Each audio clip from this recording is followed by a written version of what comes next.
Olu Uwa na mgị n'azụ ebe ọsọ gị tinye ebe isi akpọ dị ụsọ. Onye Olu Uwa na mgị n'azụ ebe ọsọ gị tinye ebe isi akpọ dị mma. Ọlụ ndị ọwa nwe ka o siri dị ọkwa ha na-ebu anya aga ndị ebu a na-enwe aṅụrị.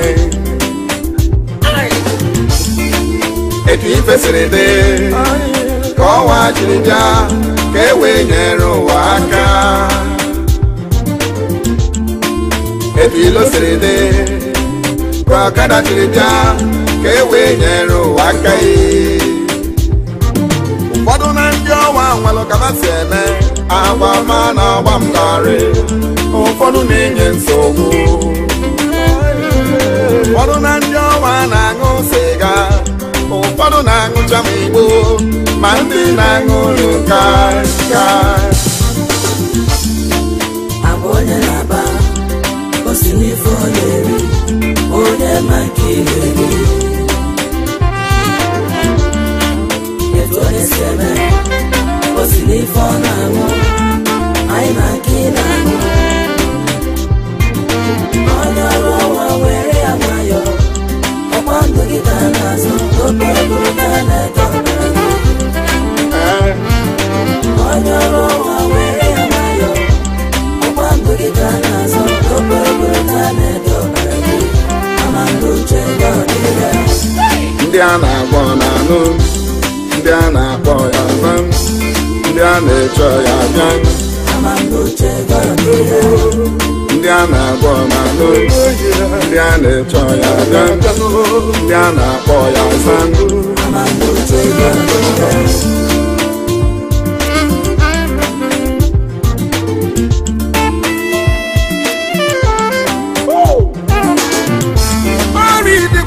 Tupu ọlụ ọkada wee bido, anyị mee tubasi ezu.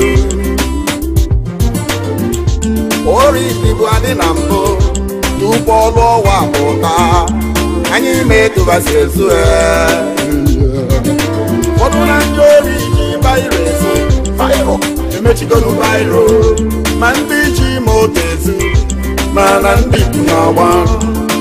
Ewere ọkada zu ori, ejide na ọkada ga na ndị opekata mpụ nwezikwadịla ọnụ okwu. Ndị opekata mpụ nwezikwala ọnụ right. Ka m jụọ, abụ onye na-aba o si n'ife ọ na-eri, onye ma nke ị na-eri. Etu onye si eme o si n'ife ọ na-aṅụ, anyị ma nke ị na-aṅụ. Onye ọrụ ọnwa were ya nwayọ, ọkwa ndụ gị ka a na-azụ, okporo ka a na-eto. Onye ọrụ ọnwa were ya nwayọ, ọkwa ndụ gị ka a na-azụ, okporo ka a na-eto. Ama ndụ uche gị ọ dị ya. Olu Uwa nwee ka o siri dị. Ụfọdụ na ndị ọwa nwere ka ha si eme, ụfọdụ na-eke dada. Agba na-agba ngarị. Olu Uwa nwee ka o siri dị. Ụfọdụ na ndị ọwa nwere ka ha si eme, ụfọdụ na-eri ya eri. Agba na-agba ngarị. Ụfọdụ na ndị ọwa na-eri overdose, ụfọdụ na-aṅụ overgate, ma ndị na-eso oversize. Ụfọdụ na ndị ọwa na-agba overspeed, na-eti wawawa, ịmaji ebe overtake ya. Ife onye ọwa na-eme like that, comot for road, ime ebe o si ana. Ife onye ọwa na-eme like that, charịa n'ụzọ n'oge bụ overload.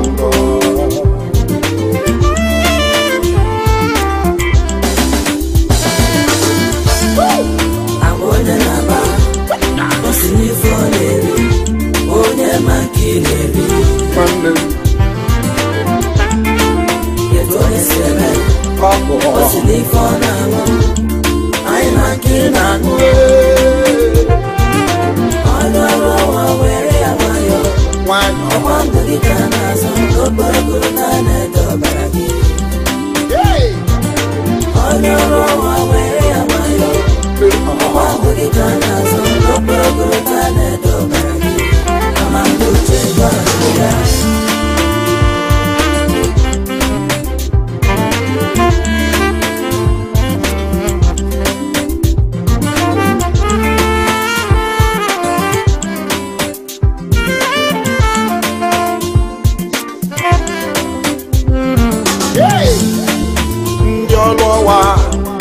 Chukwu mere n'anya ebere, ndị ọchịchị nyere anyị aka.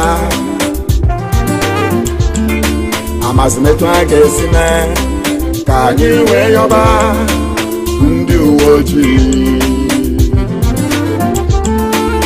Onye ọrụ ọwa werie nwayọọ, werie nwayọọ n'ọga dị mma.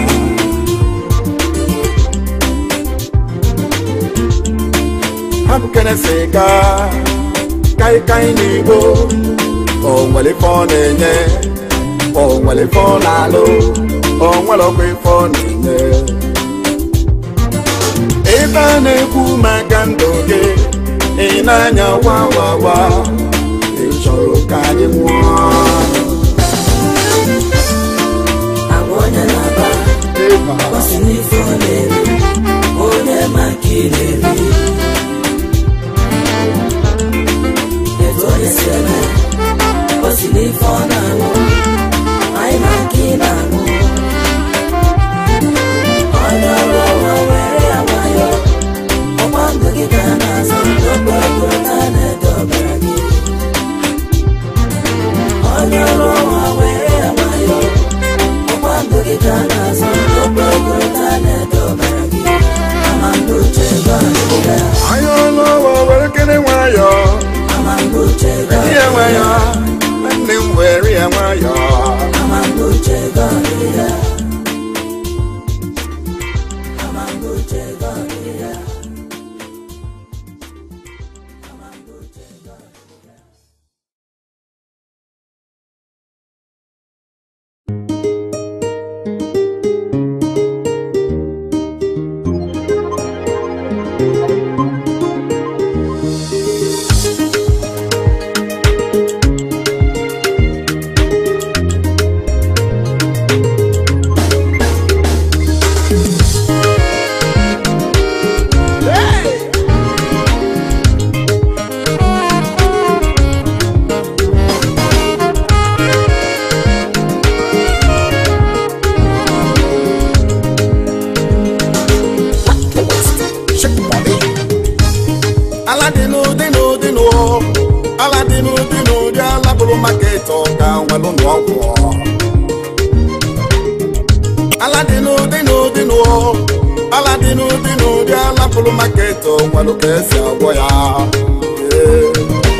Ndị ala niile nwere kabasi eme,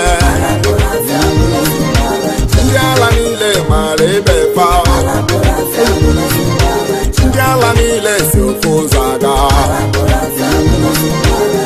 Ụmụ boys aga eme anyị agha, Anyị na-enye nsogbu na ndị nọ n'ụlọ agbarazi ebe fakwa. girls aga eme unu agha.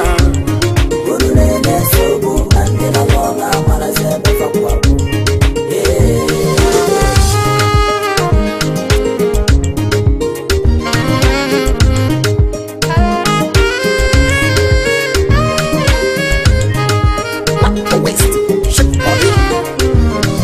Onye ọbụla nwere ala mana ọ dị n'obi, onye chepụta nke ọ bụla ife nkiri, onye nke ya pụrụ afịa ya bụ onye ala.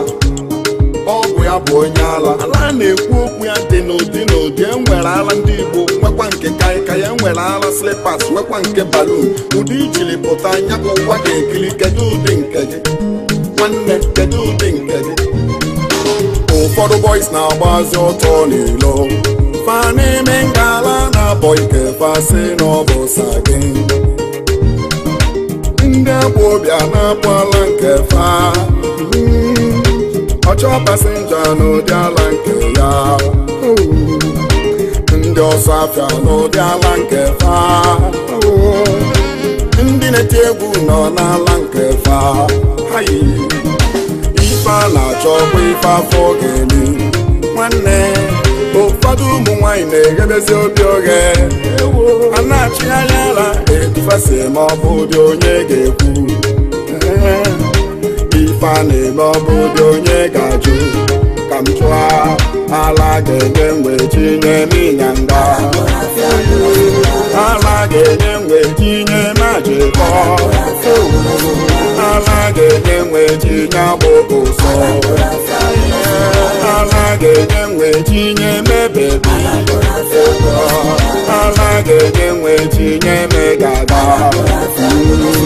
ala ga-enye nwe tinye mengala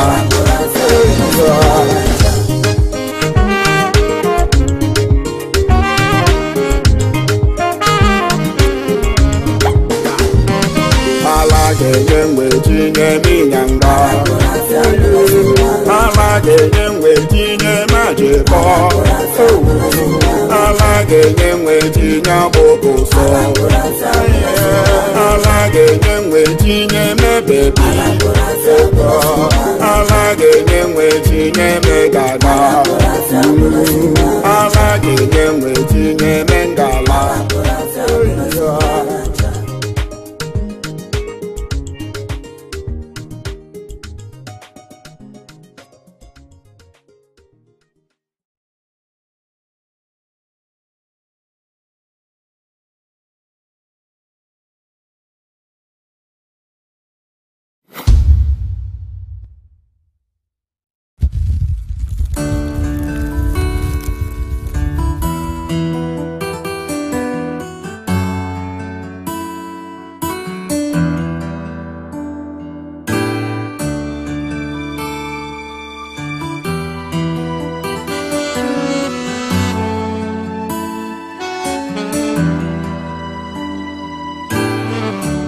echetara m last time mgbe ife na-esiri m ike mgbe m nọ na-ayọ nri mgbe m na-achọ ọlụ onye m batara benya ewo si m pụba onye m yọlụnyelụ m aka ọ sị na mkpa igbue ya ebe m batara iyo ego ewere ọsọ chụọ m ezinụlọ Chinyere m mechara bụrụ ya bere m were uche na-achọ etu m ga-eme onwe m were ekpere na-ayọ Chukwu zọba m Jehova wee cheta m wee bụrụ ọwa bunye m si m were soro ibe chọba ife ga-enye afọ n'ụwa m amemma ewo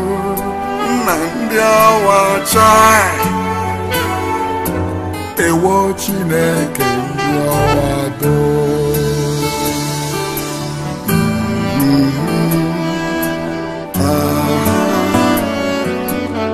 nna ndị awa do kemgbe m banyere n'ịkpọ ụwa ka ife jiri dịrị m mma ozugbo m banyere n'ọlụ ọwa my life changed my wife na-egoli aha my children na-ata ndị akwụkwọ na-agụ ego akpọtara n'ụwa my people like Siamo my neighbors love ame ndị enyi ma na-amụba ego akpọtara n'ụwa onye ife na-esiri ike ya bata n'ọlụ ọwa onye ụwa pịara arụe bata n'ọlụ ọwa asị na uwe te gị pọtị mgbe ị na-achọ etu ike eme nwanne mbilie bata n'ọlụ ọwa asị na uwe kwue gị wayo mgbe ị na-achọ etu ike eme bata n'ọlụ ọwa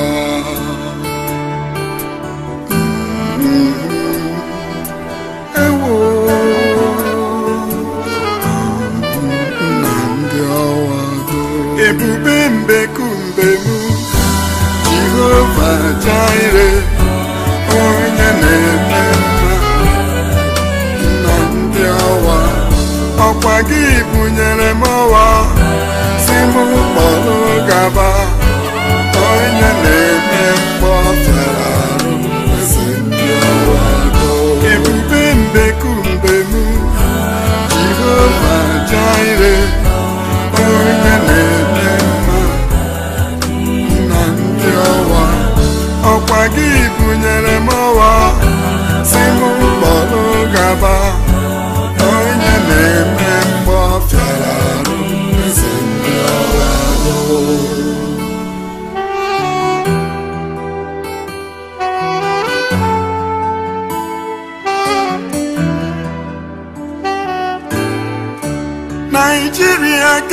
muntia Kenya lundi awaka Ora neze kenu muntia Kenya lundi awaka Nkonye chili nyazelu Ifonye keria konaya Onye neme njọ sori agaba Onye neme mma Asim Chukwu gozie ya o Chukwu gozie ya Onye na-eme anyị mma Ụfọdụ na-akpa agwa A ga-eji mechi ọlụ ọwa Ndị ọchịchị na-agba izu Ka emechi ọlụ ọwa Kedu etu m ga-eme omume ụwa mụ na ndị be m Nkịta na-ara nsị Meze na-ere ewu Mgbe ike nyụrụ arụ nyasị bụkwa isi na-ebu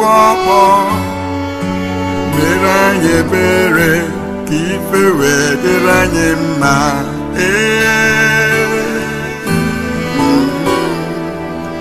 Ewo ndị ọwa ebube mbekumbe mụ Jehova Jireh Onye na-eme mma na ndị ọwa Ọkwa gị bunyere m ọwa Si m kpọrọ gaba Onye na-eme mbọ fịara arụ Eze ndị ọwa Ebube mbekumbe m Jehova Jireh Onye na-eme mma na ndị ọwa Ọkwa gị bunyere m ọwa Si m kpọrọ gaba Onye na-eme mgbọ fịara arụ Eze ndị ọwa Ebube mbekumbe m Jehova Jireh Onye na-eme mma na ndị ọwa Ọkwa gị bunyere m ọwa Si m kpọrọ gaba Onye na-eme mgbọ fịara arụ Eze ndị ọwa Ebube mbekumbe m Jehova Jireh Onye na-eme mma na ndị ọwa Ọkwa gị bunyere m ọwa Si m kpọrọ gaba Onye na-eme mgbọ fịara arụ Eze ndị ọwa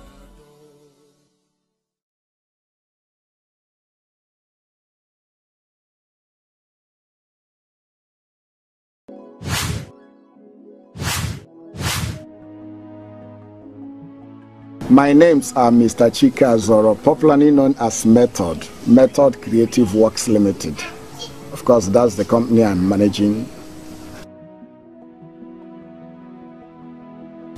I got into the music industry since 2008, even though I've been in the art industry since 1982. Doing other forms of artworks, painting, writing, signages, and other collage works. Though since that 2008, I have not been presenting my writings by myself. I've been giving them to other artists who have been presenting them. But this time, because of the inspiration I have and because of a program which I am packaging, a kind of non-governmental organization, Method Moral Rectitude and Character Building, I want to present this as a message to the society.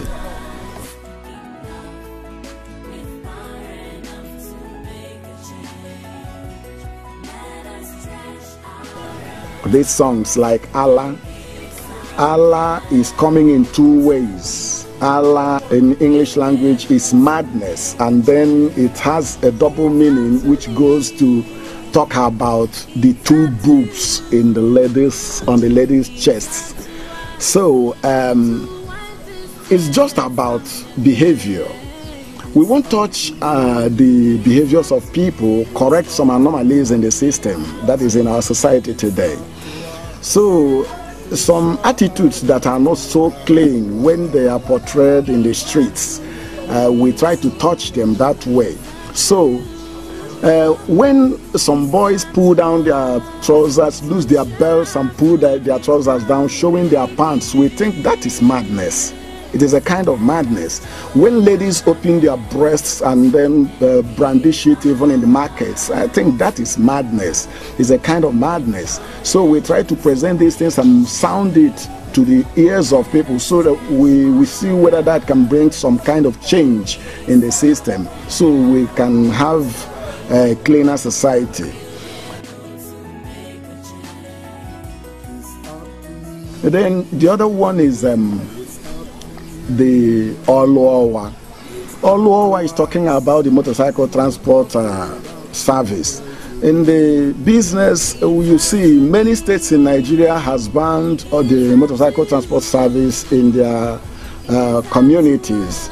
But I don't think it is the right thing to do. We have the police that takes care of law and order, and most especially the traffic police and the road safety who should take care of traffic issues in the system. They should look into the laws that should direct these people.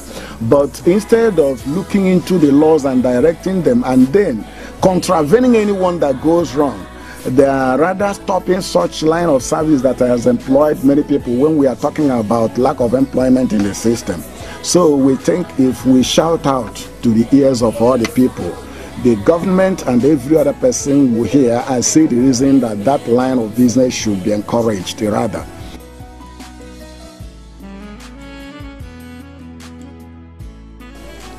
Of course, the two of them are talking the same thing. The last time is trying to portray the help that this motorcycle transport service has given to the society. It has given a lot of people employment and has sent many people to school. Because if a motorcycle transport operator sends his child to school, that child may go to school and become a lawyer, not being a motorcycle transport operator. But if we send them off service, then we are encouraging more touts in the streets because their children will not be trained, because you cannot stop them from bearing children, but you have stopped them from training their children. That's what we are trying to portray. So we are rather doing these things to encourage the society to look into the attitudes and then the laws that are made by the statutory organizations that take care of laws in our system, so that things will be rightly done. That is just the aim of moral rectitude and character building. It is not just about the poor people, the rich. We have seen many things that needs to be touched, but we are beginning with these ones, and we believe that it will enter into the hearts of people to see the reason to correct these anomalies and things will be better. That is what I have to put in.